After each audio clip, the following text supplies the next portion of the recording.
ITRचा season सुरू होत आहे आणि जर ITR बद्दल तुम्हाला काही माहिती नसेल तर ज्ञानदर्शन चॅनलला जरूर सबस्क्राइब करा।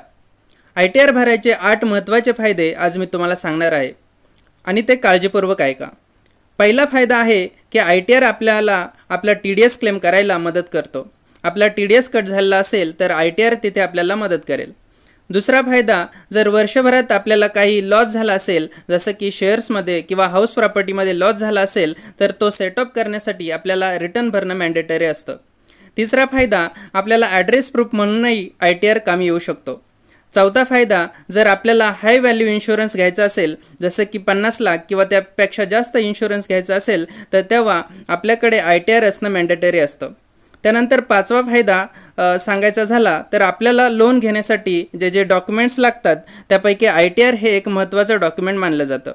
सहावा फायदा, जर आपण सॅलरीड एम्प्लॉई नसाल तर आपल्याकडे इन्कम प्रूफ काय असतो? काहीच नसतो। मग तेव्हा आपण इन्कम प्रूफ म्हणून फक्त ITR भरून देऊ शकतो।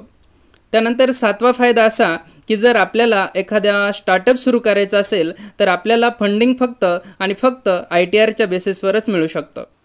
आठवा फायदा, जर आपल्याला स्कॉलरशिपसाठी अप्लाय करायचं असेल, एखाद्या फॉरेन युनिव्हर्सिटीमध्ये अप्लाय करायचं असेल किंवा विजासाठी ॲप्लिकेशन द्यायचं असेल तर कित्येक विजा ॲप्लिकेशनसाठी ITR मॅन्डेटरी असतो।